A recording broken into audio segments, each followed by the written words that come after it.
ہے ولیوں کا جام حضرات جو ہم پلانے آئے ہیں علماء کرام وہ آپ کو پینا ہے اور تڑپ کے یا رسول اللہ بولنا ہے اور جم کے بولی یا رسول اللہ اور جم کے بولی یا رسول اللہ۔ یہ سیٹلمنٹ کرنے کی ضرورت اس لیے نہیں رہتی کہ حضرت نے آپ کو پورا سیٹ کر دیا، حضرت نے تو پورے جے پور کو ہی سیٹ کر دیا۔ تو حضرات محترم کہیں جلسے میں جاتے ہیں تو سیٹ کرنا پڑتا ہے کہ بھئی کدھر دیکھ رہے ہو، کدھر کیا کر رہے ہو، کدھر کھڑے ہو، کدھر وہ کھڑے ہو، تو وہ ٹریننگ ادھر دی جاتی، یہاں نہیں۔ آپ تو ماشاءاللہ خود سن کے آدھے عالم بن گئے ہو گے، سبحان اللہ۔ ماشاءاللہ آپ یہ نہ دیکھیں کم ہے، لیکن جو حضرات تھوڑی بہت دیر ہے الحمدللہ آپ 10-15 منٹ مجھے برداشت کریں اور جم کے بولی یا رسول اللہ۔ تو ہر نبی حضرت شیش نبی بنے، انہوں نے قوم سے کہا اللہ کو مانو۔ کس کو مانو؟ اللہ کو۔ کس کو مانو؟ اللہ کو۔ اللہ کو مانو، جوے سے بچو، شراب سے بچو، بدکاری مکاری عیاری سے بچو۔ نبی آئے، گناہوں سے بچایا، ایمان کی دولت دنیا کو دی، اللہ کی طرف بلایا۔ حضرت زکریا کا بھی یہی میسج، اللہ کی طرف آؤ۔ حضرت یعقوب کا بھی یہی میسج، اللہ کی طرف آؤ۔ حضرت یونس کا بھی یہی میسج، اللہ کی طرف آؤ۔ حضرت لوط علیہ السلام اس دنیا میں تشریف لائے، ان کا بھی یہی میسج۔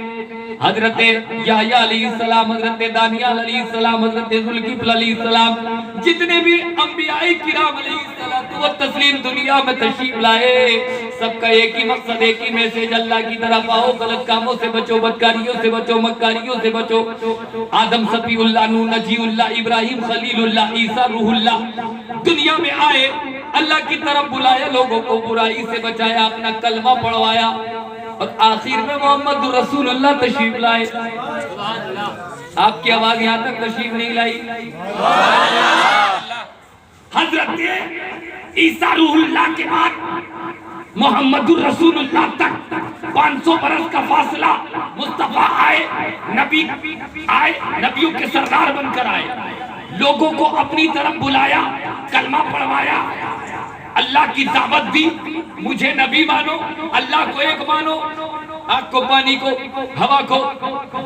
آج بھی آپ نے دیکھا ہوگا کوئی سورج کو پوچھتا ہے، کوئی پانی کو پوچھتا ہے، کوئی حضرات کس کو پوچھتا ہے، لیکن مصطفیٰ جان رحمت نے میسج دیا، اللہ کو مانو، معبودان باطلہ کو مت مانو، میرا کلمہ پڑھو، میرا کلمہ پڑھو، لا الہ الا اللہ، ماشاءاللہ۔ تو لوگوں کو غلط کاموں سے بچایا، ایمان کی دولت عطا فرمائی، سب کچھ دیا۔ کسی پہ نگاہ ڈالی تو صداقت کا بادشاہ بنا دیا، کسی پہ نگاہ ڈالی تو عدالت کا بادشاہ بنا دیا، کسی پہ نگاہ ڈالی تو سخاوت کا بادشاہ بنا دیا، کسی پہ نگاہ ڈالی تو شجاعت کا بنا دیا۔ کوئی کیا بنا، کوئی کیا بنا، کوئی کیا بنا، کوئی کیا بنا۔ 63 سالہ مصطفیٰ نے لائف کو گزارا، جیون کو گزارا، اپنی زندگی کو دنیا میں گزارا، پردہ کیا۔ لیکن اب نبی آ سکتا ہے کوئی؟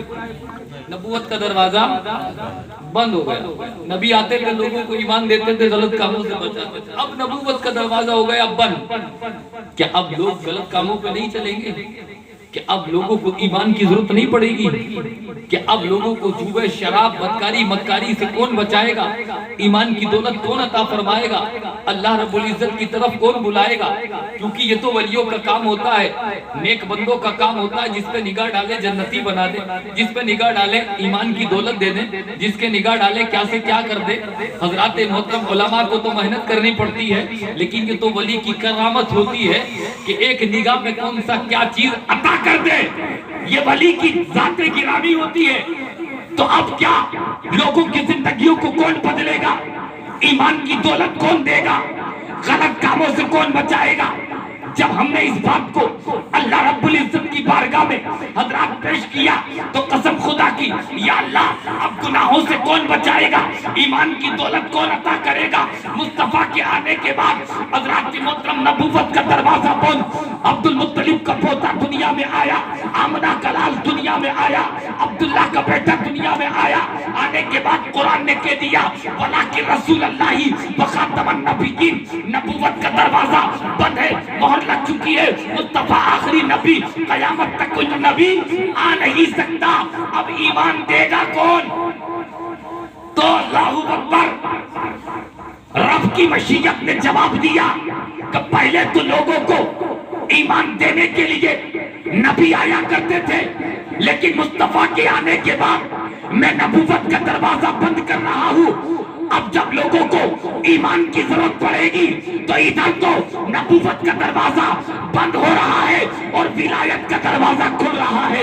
کبھی قطب الدین آئیں گے، لوگوں کو ایمان ملے گا، کبھی علاء الدین آئیں گے، لوگوں کو ایمان ملے گا، کبھی فرید الدین آئیں گے، لوگوں کو ایمان ملے گا، کبھی نظام الدین آئیں گے، لوگوں کو ایمان ملے گا، کبھی شمس الدین آئیں گے، لوگوں کو ایمان ملے گا، کبھی معین الدین آئیں گے، لوگوں کو ایمان کی چادر دیں گے، اور کبھی بغداد میں عبد القادر جیلانی غوث پاک بن کے دنیا میں چھا جائیں گے، جس پر نگاہ ڈالتے چلے جائیں گے اسے ایمان کی دولت عطا کرتے ہیں۔ سبحان اللہ، نعرہ تکبیر، نعرہ رسالت، علماء اہل سنت، جشن غوث الورا، جشن غوث الورا، مسلک اعلی حضرت، نعرہ تکبیر، نعرہ رسالت۔ ولیوں کے آنے کا مقصد، ولی اس دنیا میں اس لیے تشریف لائے، نبوت کا دروازہ اب ولایت کا دروازہ کھل گیا اور ولی قیامت تک آتے رہیں گے، ولی قیامت تک آتے رہیں گے۔ اب ہم بڑے خوش نصیب ہیں مسلمان، تو ہر ایک اپنے آپ کو کہتے ہیں بنی اسرائیل میں 72 فرقے تھے، مصطفیٰ نے فرمایا میری امت میں کتنے فرقے ہوں گے؟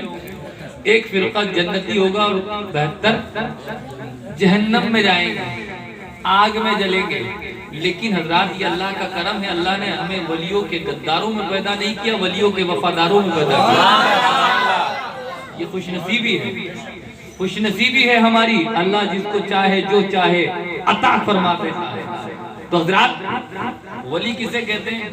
حدیث قدسی ہے، حدیث قدسی فرمان اللہ کا روایت مصطفیٰ جان رحمت نے کیا، اور حدیث اسے کہتے ہیں مصطفیٰ جان رحمت، اس کے راوی فرمان مصطفیٰ کا اور روایت کرنے والے صحابہ کرام۔ تو حدیث قدسی اللہ رب العزت کا فرمان ہے کہ جو بندہ کثرت نوافل سے میرا قرب حاصل کر لیتا ہے تو میں اس کے کان بن جاتا ہوں، میں اس کی آنکھ بن جاتا ہوں، میں اس کے ہاتھ بن جاتا ہوں، میں اس کے پیر بن جاتا ہوں۔ یہ اللہ فرما رہا ہے۔ اب حضرات جو ولیوں کو نہیں مانتے تو ان سے کہیں تو معاذ اللہ ان سے کہیں کہ اللہ ہاتھ بنتا، اللہ کان بنتا، اللہ آنکھیں بنتا، تو اس کا مطلب کیا ہوتا ہے؟ ہاتھ تو ولی کا ہی ہوتا ہے، اس میں طاقت خدا کی آ جاتی ہے، آنکھ ولی کی ہوتی ہے، دیکھنا خدا کا ہو جاتا ہے، پیر ولی کا ہوتا ہے، طاقت سب چیز خدا کی ہو جایا کرتی ہے۔ اس لیے تو ولی کی زبان پر بول، زبان تو ولی کی ہوتی ہے لیکن اس پر اللہ کلام کیا کرتا ہے۔ جبھی تو ولی کی زبان سے جو چیز نکل جایا کرتی ہے اللہ رب العزت اس کو وہ چیز عطا فرما دیا کرتا ہے۔ جب ولیوں کی شان یہ ہے تو میرے غوث کی شان کیا ہوگی؟ آج اتنی ٹھنڈ میں، آج اتنی ٹھنڈ میں بیٹھے ہو، یہاں ماشاءاللہ اچھی ٹھنڈ لگ رہی ہے، ابھی تو یہ ٹھنڈ اچھی ٹھنڈ ہے، ایسا نہیں ہے کہ اس میں ایسی ٹھنڈ لگ رہی ہے کہ جو دسمبر اور جنوری میں پڑتی ہے، یہ تو ایک ماشاءاللہ غوث اعظم کا فیض جاری ہے۔ حضرات یہ ٹھنڈ زحمت نہیں ہے بلکہ رحمت ہے، کیونکہ ابھی اتنی ٹھنڈ ہے نہیں، لیکن بہرحال آپ دسمبر میں بھی آپ غوث اعظم کی محبت میں بیٹھ سکتے ہیں۔ بٹھائیں گے تو بیٹھیں گے نا؟ ارے بڑی دھیرے، کوئی بٹھائیں گے تو بیٹھیں گے، کیونکہ یہ تو مہینہ ختم ہی ہو جائے گا جب تک آپ سوچ رہے ہو کہ ٹھنڈ میں واپس بٹھائیں گے کیا۔ لیکن بہرحال حضرات محترم الحمدللہ آپ بیٹھے ہیں ٹھنڈ میں، آپ کے گھر میں اے سی بھی لگا ہوگا، آپ کے گھر میں کولر بھی، آپ کے گھر میں صوفے بھی، آپ کے گھر میں ساری چیز موجود، لیکن آپ ترپال پہ بیٹھے ہیں، آپ کے گھر میں ساری چیز موجود، آپ بیٹھے ہیں ترپال پر، جبکہ ہر جگہ جاتے تو آپ کے لیے ساری چیزیں مہیا ہوتی ہیں، آپ کیوں بیٹھے ترپال؟ تو آپ کہیں گے مولانا ہم کسی کے باپ کی محبت میں نہیں، غوث پاک کی محبت میں تو کیوں بیٹھے ہو صاحب؟ کیوں بیٹھے ہو صاحب؟ تو کیوں بیٹھے ہو؟ ماشاءاللہ تو فیض ماشاءاللہ، یہ غوث اعظم آپ 50 ہو 100 ہو جتنے بھی ہیں حضرات محترم، اور حضرت نے فرمایا کہ آج 11ویں شریف جے پور میں نہیں بلکہ 11ویں شریف غوث اعظم کی پوری دنیا میں منائی جاتی ہے، اور ایک مہینہ نہیں 2 مہینے 11ویں چلتی ہے، بڑی 11ویں اور چھوٹی 11ویں۔ تو غوث اعظم کے نام پر کئی 500 کا مجمع، کئی 1000 کا مجمع، کئی 10,000 کا مجمع، جو حضرت فرمایا بمبئی میں 400 دیکھ ایک ہی آدمی لٹا رہا ہے، دیوانہ بنا پڑا ہے، مستانہ بنا پڑا ہے، فرزانہ بنا پڑا ہے میرے دوست کا۔ ارے کس کا؟ غوث اعظم کا دیوانہ، اسے پتہ نہیں چل رہا 400 دے کے گئی، 4000 دے کے گئی، 5000 دے کے گئی، اسے پتہ ہے یہ غوث اعظم کی گیارہویں ہے۔ اور غوث اعظم کے نام پہ تم اتنا کیوں لٹا رہے ہو بھائی؟ کہیں مجمع بھی لگا ہے، کانفرنس بھی ہو رہی ہے، جلسے بھی ہو رہے ہیں، جلوس بھی نکالا جا رہا ہے، سب کچھ کیا جا رہا ہے۔ آج اللہ اکبر کہیں 10,000 کی تعداد میں مجمع ہوگا۔ آج میں کہوں کہ میرے نام پہ مجمع لگا لینا صاحب، مولانا اتنا ٹائم نہیں تمہارے نام کا کوئی مجمع لگایا، تم نے کرا گیا؟ اور میں آپ مجھ سے کہیں کہ ہمارے نام کا مجمع لگا تو ہم کیوں لگائیں گے صاحب؟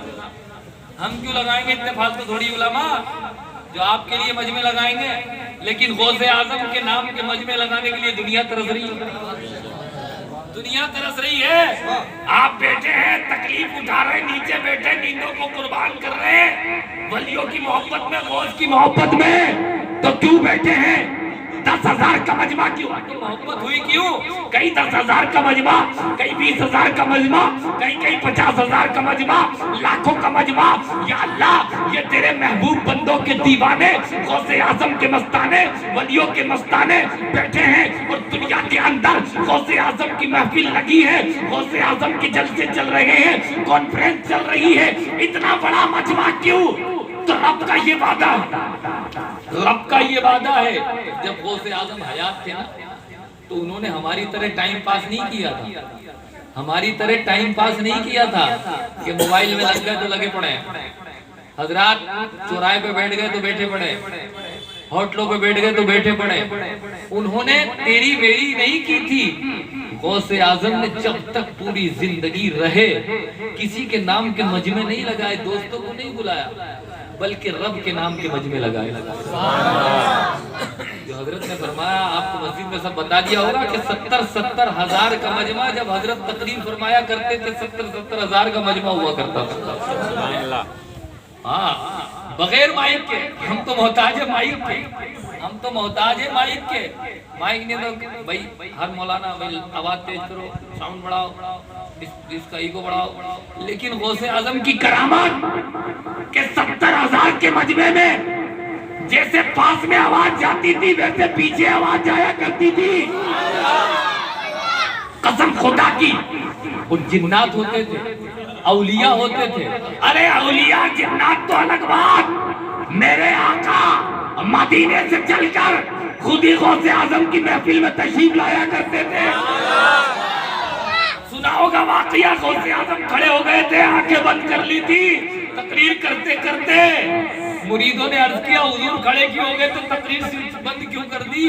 کہا جو تم نہیں دیکھتے وہ میں دیکھتا ہوں، تمہیں پتہ نہیں۔ کہا کیا مطلب؟ کہ اچانک میں تقریر کر رہا تھا، میری تقریر کے درمیان حضور تشریف لے آئے ان کے استقبال کے لیے میں کھڑا ہو گیا، تو ان کے نام کے مجمع لگ رہے ہیں 10,000 کا 20,000 کا۔ تو اللہ رب العزت نے فرمایا کہ غوث جب زندہ تھے، اور یہ ولیوں کا کام رہتا ہے کہ جب دنیاوی زندگی میں وہ ہوتے ہیں تو کسی کے نام کے مجمع نہیں لگاتے، وہ رب کے نام کے مجمع لگاتے ہیں، رب کا ذکر کرتے ہیں، رب کے ذکر کو عام کرتے ہیں، قرآن کے ذریعے عام کرتے ہیں، تسبیح کے ذریعے عام کرتے ہیں، تلاوت کے ذریعے عام کرتے ہیں، عبادت کے ذریعے عام کرتے ہیں، روزہ رکھ کے عام کرتے ہیں، سجدوں میں رات گزر جاتی ہے، اللہ اکبر کبیرہ، وہ رب کو منانے میں لگ جاتے ہیں، اور رب کے نام کے مجمع، ادھر جلسہ ادھر جلسہ، ادھر محفل ادھر تبلیغ، ادھر تبلیغ ادھر تبلیغ، ادھر دس، اللہ اکبر۔ تو یہ کام ولیوں نے کیا ہے کہ جب تک دنیا میں تھے تو رب کے نام کے مجمع لگائے۔ رب کا یہ وعدہ ہے کہ جو دنیا میں رہ کر میرے نام کے مجمع لگا دے گا، میرے نام کے جلسے کرا دے گا، میں دنیا کے جانے کے بعد قیامت تک اس کے نام کے